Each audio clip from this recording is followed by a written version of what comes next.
يا أيها الذين آمنوا اتقوا الله হে ঈমানদারেরা আল্লাহকে ভয় করো। কাকে? আল্লাহ বলেন হে ঈমানদারেরা আল্লাহকে ভয় করো। ও বাপকে ভয় করিও না, কোনো নেতাকে ভয় করিও না, কোনো জাতিকে ভয় করিও না, ভয় করো আমাকে। আমাদের অবস্থা ওই রকম হয়ে গিয়েছে, আমরা ভয় করি নেতাকে, আমরা ভয় করি সমাজকে, আমরা ভয় করি কোনো জাতিকে, আমরা ভয় করি কোনো দেশকে, কিন্তু আল্লাহ বলেন কাউকে ভয় করবা না। ভয় করব কাকে? জুড়ে বলেন। আল্লাহ বলেন ও ঈমানদারেরা ভয় করো আমাকে। ইত্তাকুল্লাহ, যদি আমাকে তুমি ভয় করো সমস্ত বস্তু তোমাকে ভয় করিবে। যদি আমাকে ভয় করো সমস্ত বস্তু তোমাকে ভয় করিবে। কারণ আল্লাহ তাআলা বলেন ও আমার বান্দারে আমি তো তোরে আমার জন্য বানাইছি। এই দুনিয়ার মধ্যে আল্লাহ সুবহানাহু ওয়া তাআলা যা বানাইছেন সব কিছু আমার জন্য। আসমান কার জন্য? জুড়ে বলেন আসমান কার জন্য? জুড়ে বলেন আসমান কার জন্য? জমিন কার জন্য? এই আসমান জমিন লৌহ কলম বৃক্ষলতা যা কিছু আছে সব কিছু আমার জন্য। আর আমাকে আল্লাহ বলেন, আমাকে আল্লাহ বলেন, এই বান্দাকে আল্লাহ বলেন ও আমার বান্দারে শোনো, আমি শুধু বানাইছি তোমাকে আমার জন্য। আল্লাহ বলেন ইত্তাকুল্লাহ, আমাকে ভয় করো। যদি তুমি আমাকে ভয় করো সমস্ত বস্তু তোমাকে ভয় করবে। শুধু তাই নয়, দুনিয়ার মধ্যে হিংস্র প্রাণী, হিংস্র পশু, সাপ, ভাল্লুক, বাঘ যা আছে সব কিছু তোমাকে ভয় করবে। এজন্য আল্লাহকে আমাদেরকে ভয় করতে হবে। আল্লাহ বলেন ইয়া আইয়ুহাল্লাযীনা আমানুত্তাকুল্লাহ, আমাকে ভয় করো। আল্লাহ আবার বলেন, আল্লাহকে আমরা জিজ্ঞেস করি রব্বুল আলামিন আল্লাহ আপনাকে আমরা কতটুকু ভয় করব। আল্লাহ যেন আমাদেরকে বলতেছেন হাক্কা তুকাতিহ, বলেন না সুবহানাল্লাহ। আল্লাহ বলেন হাক্কা তুকাতিহ, 16 আনা ভয়, 16 আনা ভয়, 15.5 আনা ভয় করলে হবে না, 16 আনা ভয় করতে হবে। লুকমান হাকিম আলাইহিস সালাতু ওয়াস সালাম একটা রিওয়ায়াত করেছেন, ওনার কিতাবের মধ্যে লেখছেন 4টা জিনিস যার মধ্যে 4 গুণ থাকবে, যার মধ্যে 4 গুণ থাকবে। লুকমান হাকিম বলেন যার মধ্যে 4টা গুণ থাকবে ওই 4টা গুণ তাকে জান্নাতেই নিয়ে যাবে। লুকমান আলাইহিস সালাতু ওয়াস সালাম বলেন, লুকমান আলাইহিস সালাতু ওয়াস সালাম উনি 400 বছর হায়াত পাইছেন, বলেন না সুবহানাল্লাহ। 400 আসমানি কিতাব পড়ছেন। উনি বলেন আমি 400 বছর হায়াত পাইছি, 400 আসমানি কিতাব পড়ছি, 400 নবীর সাথে আমার সাক্ষাৎ হইছে। 400 আসমানি কিতাব পড়ে উনি 4টি কথা বের করছেন। কোন মুসলমান যদি এই 4 কথার উপর আমল করবে, কিয়ামতের ময়দানে আল্লাহ সুবহানাহু ওয়া তাআলা ওই ব্যক্তিকে ডাক দিবেন আর বলবেন যাও যাও তোমাকে বিনা হিসাবে মাফ করে দিয়া জান্নাত দিয়ে দিলাম। 1 নাম্বার লুকমান হাকিম আলাইহিস সালাতু ওয়াস সালাম বলেন ইত্তাকুল্লাহ, সর্বদাই সব সময় আল্লাহকে ভয় করতে হবে। কাকে ভাই? আল্লাহকে ভয় করতে হবে। আমাদের অবস্থা এরকম। আল্লাহকে ভয় করার মানে কি? আল্লাহকে ভয় করার মানে হচ্ছে গুনাহ ত্যাগ করা, আল্লাহর হুকুম সবগুলি পুরা করা, আল্লাহর নিষেধ সবগুলি মানা। আজকে আমাদের অবস্থা এরকম হইল, আল্লাহর ভয় নাই দিলে আর অন্তরে, কথা ঠিক না বেটি? অভাবের ভয় আছে। আমি তো এই কথা বলি, মানুষ যদি আল্লাহকে ভয় করত অবশ্যই আল্লাহ পাক রব্বুল আলামিন তার ওয়াদা পুরা করতেন। আমি তো এইভাবে বলি, যেই ব্যক্তি আমরা যে অভাবকে বই করি, ওই অভাবকে বই না করিয়া যদি আল্লাহকে বই করতাম, আল্লাহ পাক রব্বুল আলামিন অবশ্যই অবশ্যই আমাকে ওলি বানায় নিতেন। এই জন্য লুকমান আলাইহিস সালাতু ওয়াস সালাম বলেন, আল্লাহ তাআলাকে তুমি ভয় করো। আর আল্লাহকে যেই ব্যক্তি ভয় করবে, আল্লাহ বলেন দুনিয়াটাকেও জান্নাত বানায়া দিবেন, আখিরাতটাকেও জান্নাত বানায়া দিবেন। বলেন না সুবহানাল্লাহ। আল্লাহ বলেন ওয়ালিমান খাফা মাকামা রাব্বিহি জান্নাতান, যে ব্যক্তি আমার ভয়ে অন্যায় ছেড়ে দিবে, আমার ভয়ে গুনাহ ছেড়ে দিবে, আমি আল্লাহ পাক রব্বুল আলামিন অবশ্যই অবশ্যই তাকে দুইটা জান্নাত দান করব। তাকে আমি দুইটা জান্নাত দান করব।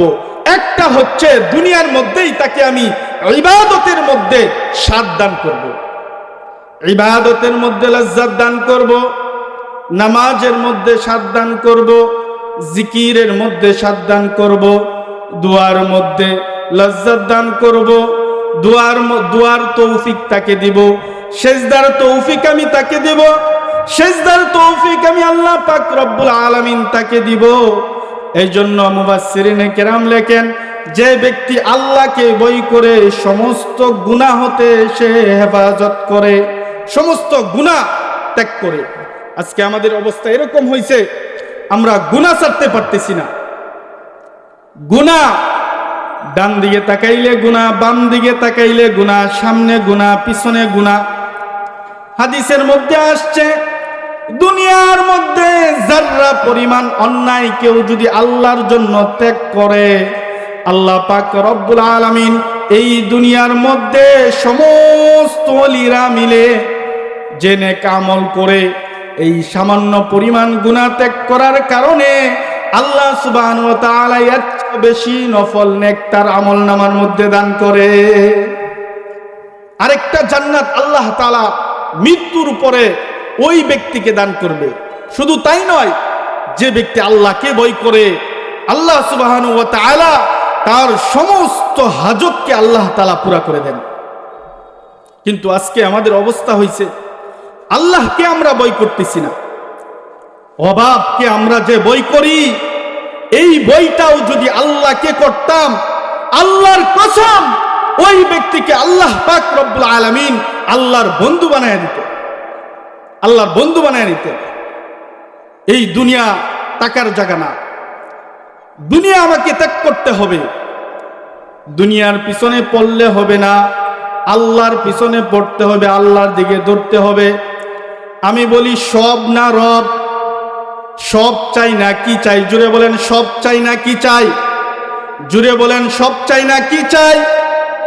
লাইলা না মাওলা চাই, কথা ঠিক না বেঠিক? সব চাই না রব চাই, লাইলা চাই না মাওলারে চাই। যে ব্যক্তি মাওলারে চাবে, হাসবুনাল্লাহ হাসবুনাল্লাহ,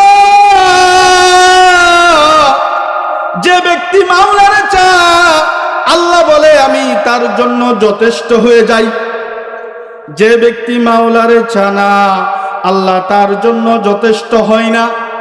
আমি যদি মাওলারে চাই, মাওলাও আমারে চা। বলেন না সুবহানাল্লাহ। আল্লাহ বলেন ফাযকুরুনি আযকুরুকুম ওয়াশকুরুলি ওয়ালা তাকফুরুন। সুবহানাল্লাহ বলেন। আল্লাহ রাব্বুল আলামিন বলেন, বান্দা যখন আমার দিকে আগা, আমি আল্লাহ পাক রব্বুল আলামিনের কুদরত তার দিকে দৌড়াইতে থাকে। বান্দা এক পা আগাইলে আমার কুদরত দুই পা আগা। বান্দা আমাকে স্মরণ করলে আমি আল্লাহ পাক রব্বুল আলামিন তাকে স্মরণ করি। এই জন্য আল্লাহকে ভয় করা। আল্লাহ আরো বলেন, ওয়ামান ইয়াত্তাকিল্লাহা ইয়াজআল লাহু মাখরাজা ওয়ামান ইয়াত্তাকিল্লাহা ইয়াজআল লাহু মাখরাজা ওয়া ইয়ারযুকুহু মিন হাইথু লা ইয়াহতাসিব। যে ব্যক্তি আল্লাহকে ভয় করে, আল্লাহ বলেন রিজিকের জিম্মাদারি আমি আল্লাহ তার জন্য নিয়ে নিলাম। যে ব্যক্তি আল্লাহকে ভয় করে আল্লাহ পাক রব্বুল আলামিন ওয়াজানা রিজিক তাকে দান করে। বলেন না সুবহানাল্লাহ। এই জন্য আল্লাহকে আমাদেরকে ভয় করতে হবে। সামনে রমজানুল মুবারক আমাদের সামনে আসছে। রমজান কেন? এটা বড় একটা নিয়ামত। মুহাম্মদুর রাসূলুল্লাহ সাল্লাল্লাহু আলাইহি সাল্লামের জন্য আমাদেরকে রমজানুল মুবারক দান করা হয়েছে। এই রমজান এত দামি, হাদিসের মধ্যে আসছে রমজান আসার সঙ্গে সঙ্গে জান্নাতের 8টি দরজা খুলে যায়, জান্নাতের দরজা খুলে যায়। এই জন্য রমজানে মুমিন বান্দা, ইমানদার বান্দা যখন মৃত্যুবরণ করে সে সরাসরি জান্নাতে চলে যায়। এই জন্য রমজানুল মুবারক আমাদের সামনে রহমতের মাস, সবরের মাস, সাধনার মাস, কুরবানির মাস, কুরবানি করার মাস, মুজাহাদার মাস। সেই মাসে অল্প আমল, কেউ যদি একটা নফল ইবাদত করে, আমল করে, একটা নফল নামাজ পড়ে, আল্লাহ সুবহানাহু ওয়া তাআলা খুশি হইয়া ফরজের সওয়াব তার আমল নামার মধ্যে দান করে। ফরজের সওয়াব রমজানের মধ্যে এত সওয়াব কেন, এত নেকি কেন? একটা ফরজ নামাজ পড়লে 70টা ফরজ নামাজের সওয়াব আল্লাহ তাআলা খুশি হইয়া দান করে। কেন? এই কারণেই আমরা আমাদের হায়াত মুহাম্মদুর রাসূলুল্লাহ সাল্লাল্লাহু আলাইহি সাল্লামের উম্মতের হায়াত একদম অল্প। কথা ঠিক না ঠিক? একদম অল্প। বলে অল্প হায়াত পাইলাম, এই অল্প হায়াত পায়া রমজানের মতন মাস যদি আমি পাই, এক মাসের ইবাদতে 70 মাস ইবাদতের সওয়াব আল্লাহ দিয়ে দিবে। কত মাস? 70 মাস। এই জন্য একদম নিকটে রমজানুল মুবারক একদম নিকটে চলে আসছে। এই জন্য এই রমজানের মধ্যে তাকওয়া অর্জন করা। আল্লাহ তাআলা কি বলছেন? তাকওয়া অর্জন করো। আজকে আমাদের অবস্থা এরকম হয়েছে, রমজান শেষ, আমার ইবাদতেরও শেষ। কথা ঠিক না বেটি? হ্যাঁ, রমজান শেষ, আমার ইবাদতও শেষ না। এরকম ইরাদা করা যে আমি রমজানুল মুবারক পাইছি, আমার ইমানকে, আমার ব্যাটারিকে, ইমানের পাওয়ার, ইমানের ব্যাটারি এরকম চার্জ করতে হবে যে এক মাসের চার্জে 11 মাস পর্যন্ত আমি চলতে পারি। এই জন্য আগে থেকেই ইরাদা করা, আল্লাহকেই ভয় করা, তাকওয়া অর্জন করা। আমি যেই কথা বলতেছিলাম, 1 নাম্বার হচ্ছে ইত্তাকুল্লাহ, আল্লাহ তাআলাকে ভয় করা, 16 আনা ভয় করা। এখনকার মানুষ আল্লাহকে ভয় করে না, নীরব পাওয়ার পরেই গুনার কাজে লিপ্ত। শীতের রাত্র কম্বলের নিচে যাই মোবাইল দিয়ে মেসেজ, আর মোবাইলে ব্যস্ত। কথা ঠিক না বেঠিক? আগেকার মানুষগুলো এরকম ছিলেন, নীরব জায়গা পাওয়ার সঙ্গে সঙ্গে জিকিরে মশগুল হয়ে যাইতেন, আল্লাহ তাআলার দিকে মুতাওয়াজ্জু হয়ে যাইতেন, আর আল্লাহর কাছে দুয়ার মাগফিরাত করতে থাকতেন, আর নিজের ভুলগুলির জন্য ক্ষমা চাইতেন। আগেকার রাকালগুলার অবস্থা ওই রকম ছিল, রাকালগিরি করত, কিন্তু তাদের ঈমান খুব শক্ত ছিল। কথা ঠিক না বেটি? তাদের ঈমানের কথা প্রশংসা করা লাগে। হযরত উমর রাদিয়াল্লাহু তাআলা আনহু জামানায় হযরত উমর রাদিয়াল্লাহু তাআলা আনহু ছাগল চড়াইতেন। এক রাকালের কাছে যাইলেন, গিয়া বললেন, ও রাকাল, তাদের ঈমান কেমন ছিল দেখেন। রাকালের কাছে গেলেন, যাওয়ার পরে বললেন, ও রাকাল, আমি তৃষ্ণার্ত, আমাকে একটু দুধ দেওয়া হোক, আমি খেয়ে তৃষ্ণা মিটাই। রাকালের কাছে যাওয়ার পর রাকালের কাছে যখন এরকম বলা হইল, আমাকে একটু দুধ দেওয়া হোক, আমার তৃষ্ণার্ত, আমি খুব ক্লান্ত। রাকাল বলেন, ও মুসাফির মানুষ, শুনো, এই বরকির, এই ছাগলের মালিক আমি নয়, এই ছাগলের মালিক হচ্ছে একজন আমার মনিব। এই কথা শোনার পরে হযরত উমর রাদিয়াল্লাহু তাআলা আনহু মাশাআল্লাহ তৃপ্তি লাগছে মনের মধ্যে। আর মনে মনে বলতেছেন, আমার দেশের মধ্যে আমার রাজ্যের মধ্যে যে রাকালগিরি করে, ছাগল চড়ায়, ওই ব্যক্তির ঈমান মাশাআল্লাহ। হযরত ওমর রাদিয়াল্লাহু তাআলা আনহু মনে মনে ভাবতেছেন, এই রাকালকে আর একটু পরীক্ষা করা লাগে, তার ভয় কিরম, আল্লাহ তাআলার ভয় তার মধ্যে কেমন, আর একটু পরীক্ষা করা লাগে। একটু পরে বলতেছে, ও রাকাল শুনো, আমি মুসাফির মানুষ,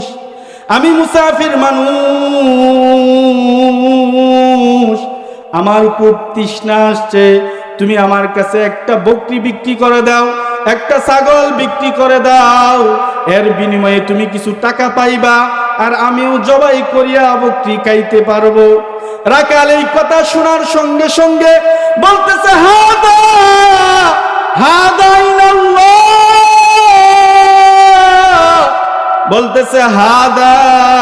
আইনাল্লাহ।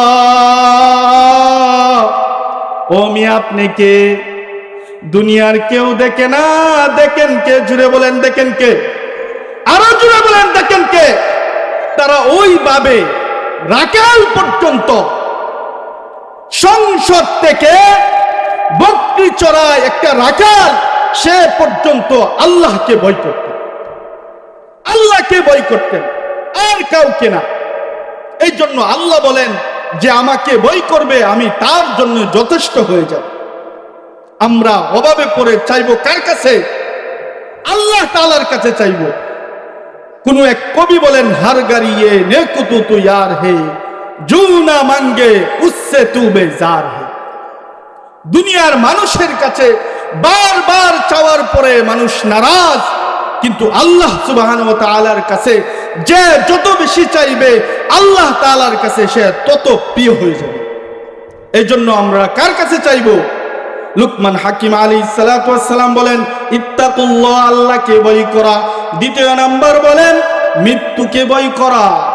মনে রাখতে হবে, আল্লাহর ভয়, মৃত্যুর ভয়। আমি কিন্তু মারা যাব। আমলের শুরুতে এই কথা মনে মনে, বাবা আমার এই আমলের শেষ আমল, আমার এই মাগরিবের নামাজের শেষ নামাজ, আজকের মাহফিল আমার শেষ, আজকের ইবাদত আমার শেষ ইবাদত, আজকে কোরআন তেলাওয়াতে আমার কোরআন তেলাওয়াত শেষ, এই রমজান মাসে আমার শেষ রমজান মাস হইতে পারে, এই রাত্রই আমার শেষ রাত্র হইতে পারে। এরকম বাবা আর দুইটা কাজ, এই দুইটা কাজ সব সময় স্মরণ রাখা, ইত্তাকুল্লাহ, আল্লাহর ভয়। আর দ্বিতীয় কথা হচ্ছে মৃত্যুর ভয়, সর্বদাই সব জায়গায় স্মরণ রাখা। আর দুইটা কাজ ভুলে যাও। আর দুইটা কাজ কি? ভুলে যাওয়া। লুকমান হাকিম আলাইহিস সালাতু ওয়াস সালাম বলেন, এই চার কাজ, এই চার গুণ যার মধ্যে থাকবে, এক নাম্বার হচ্ছে ইত্তাকুল্লাহ, আল্লাহকে সব সময় সর্বদাই সব জায়গায় মনে রাখা, মৃত্যুর ভয় সব জায়গায় রাখা। আর দুইটা কাজ ভুলে থাকা, এক নাম্বার হচ্ছে ইবাদত করলে ভুলে থাকা। আজকে তাহাজ্জুদের নামাজ পড়ছি, মানুষের কাছে সকালবেলা ফজরের নামাজের পরে গিয়ে বলা, হুজুর ফজরের নামাজ বেশি দেরি করবেন না, তাড়াতাড়ি পড়েন, আমি তো তাহাজ্জুদ গুজার। এরকম না বলা, দান খায়রাত করা না বলা, মানুষের উপকার করা না বলা, কারোর কাছে বলবো না এটি আমল নামার ব্যাংকে আমি জমা রাখবো। কথা ঠিক না ঠিক? আমল নামার ব্যাংকে আমি জমা রাখবো, কাউকে বলা যাবে না।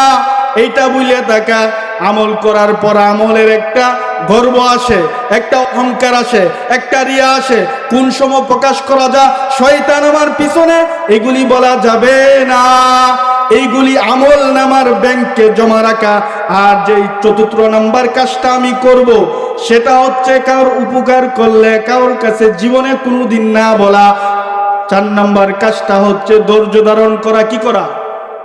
ধৈর্য ধারণ করা, সবুর করা। অভাবের মধ্যে পড়লে ধৈর্য ধরা।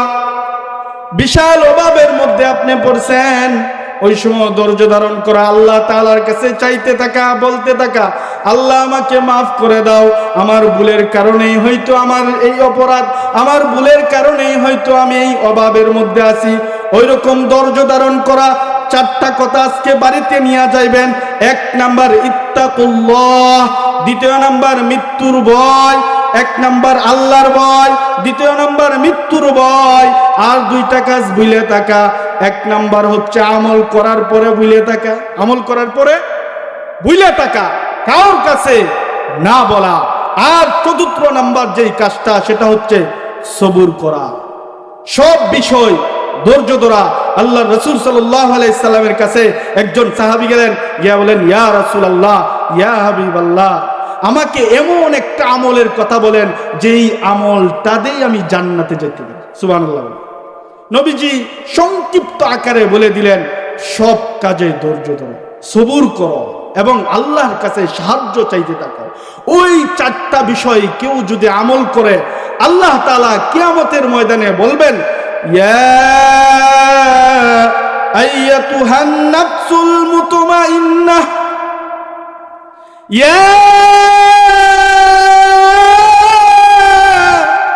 আইয়াতুহান নাফসুল মুতমাইন্নাহ ইরজিই ইলা রাব্বিকি রাদিয়াতাম মারদিয়াহ ফাদখুলি ফি ইবাদি ওয়াদখুলি জান্নাতি। আল্লাহ তাআলা বলবেন, ও ঈমানদাররা, জান্নাত বলবেন, ও ঈমানদার, আসো আসো, আমি তোমার জন্য অপেক্ষা করতেছি, আমি তোমার জন্য অপেক্ষা করতেছি, আসো আসো। আল্লাহ তাআলা ওই চার গুণ বিশিষ্ট মানুষকে কিয়ামতের ময়দানে সবার সামনে নাম ধরিয়া ডাকিয়া বলবেন, যাও যাও, আমি তোমাকে বিনা হিসাবে মাফ করে দিলাম। এজন্য ভাই দোস্ত বুজুর্গ, উলামায়ে কেরাম আসবেন, কথা বলবেন, মুক্তাচার আলোচনা, এই চারটা বিষয় ইনশাআল্লাহ আমরা সবাই তো আমল করব তো ইনশাআল্লাহ। ভাই দোস্ত বুজুর্গ, আমাদের অবস্থা তো এরকম না, নবীর মতো না। নবী ওই রকম অবস্থা ছিল নবীদের যে তারা এক বেলা খানা খাইলে আরেক বেলা খাইতে পারতেন না। কথা ঠিক না বেটি? নবীর পেটের মধ্যে পাথর বাঁধছেন কি বাঁধছেন না? পাথর ছিল কি ছিল না? নবী আলাইহিস সালাতু ওয়াস সালাম কষ্ট করছেন কি করছেন না? মুজাহাদা করছেন কি করছেন না? সাহাবায়ে কেরাম কষ্ট করছেন কি করছেন না? করছেন, কষ্ট করছেন। আজকে কিন্তু আমাদের অবস্থা ওই রকম নাই। টাকার উপরে টাকা, একটা লেফের দরকার, চারটা লেফ আমার ঘরে, একটা পোশাকের দরকার, চারটা পোশাক আমার ঘরে, একটা টেবিলের দরকার, চারটা টেবিল আমার ঘরে। কথা ঠিক না বেটি? কিন্তু এই জামানার মধ্যে ইবাদত করা অনেক সহজ। আপনি যদি ঘরের মধ্যে বসে আল্লাহ তাআলার গুণকীর্তন বলেন, কেউ আপনাকে বাধা দিবে না। কথা ঠিক না বেটি? কিন্তু সাহাবায়ে কেরামদেরকে ইসলামের জন্য, দ্বীনের জন্য তারা যে কষ্ট আর মুজাহাদা করছেন, আমরা সামনে যদি ওই রকম আসতো আমরা পলায়া যেতাম। কথা ঠিক না বেটি? তারা কত কষ্ট আর মুজাহাদা করছেন। ইসলাম কবুল করার জন্য দেশ ছাড়তে হচ্ছে, বাড়ি ছাড়তে হচ্ছে, বিবি ছাড়তে হচ্ছে, সব কিছু ত্যাগ করতে হচ্ছে। কথা ঠিক না? আল্লাহ বলতেছেন, ইয়া আইয়ুহাল্লাযীনা আমানুত্তাকুল্লাহ হাক্কা তুকাতিহি ওয়া লা তামুতুন্না ইল্লা ওয়া আনতুম মুসলিমুন। হে ঈমানদাররা, আমাকে ভয় করো, হাক্কা তুকাতি, 16 আনা ভয় করো, ইল্লা ওয়া আনতুম মুসলিমুন, ভয় কইরে তাকওয়া অর্জন করিয়া ঈমানদার হয়ে, মুসলমান হয়ে, মুমিন হয়ে, মুত্তাকি হয়ে মৃত্যুবরণ করো, বন্ধু হয়ে মৃত্যুবরণ করো। বাহাদুরি কোথায়? আজকে আমার বাহাদুরি সব জায়গায়। বাহাদুর তো ঈমানদার, ঈমান আমার ভিতরে, আমি তো বাহাদুর। ঈমান নাই, তুমি তো বাহাদুরই না। ঈমানে বাহাদুর হওয়ার দরকার আমাদের। কথা ঠিক না বেঠিক? কোন একজন কবি বলতেছেন, কে শান দেখাতে হু তুম কানে বাহাদুর হো, हम ঈমানে বাহাদুর। কানে বাহাদুর হয়ে কোনো লাভ নাই, ঈমানে বাহাদুর হন, লাভ আছে। কথা ঠিক না বেঠিক? কান বাহাদুরের বাতিজা বলতেছিল, ও বাতিজা, আমার রাজ্যের মধ্যে তুমি একমাত্র আমার দৌলত, তুমি একমাত্র আমার গোষ্ঠীর, আমার এরকম প্রদীপ, আমার কোনো সন্তান নাই, তুমি আমার বাতিজা, তো তুমি এভাবে কেন চলো? টুপি মাথার দেও, এরকম নামাজ পড়ো, মসজিদে যাও, ব্যাপারটা কি? তুমি তো আমার পরে রাজ্য গ্রহণ করবে, তখন কান বাহাদুরের বাতিজা বলতেছিলেন, কে শান দেখ হাতে হু তুম কানে বাহাদুর হো আম ইমানে বাহাদুর। ভাই দোস্ত বুজুর্গ, ইমানে বাহাদুর সবাই হব তো ইনশাল্লাহ, মুসলমান হব তো সবাই ইনশাল্লাহ। আল্লাহ সুবহানাহু ওয়া তাআলা আমাদের সবাইকে মুসলমান হয়ে কবরে যাওয়ার তৌফিক দান করুক। সবাই বলেন আমিন। ওয়া আখিরু দাওয়ানা আলহামদুলিল্লাহি রাব্বিল আলামিন।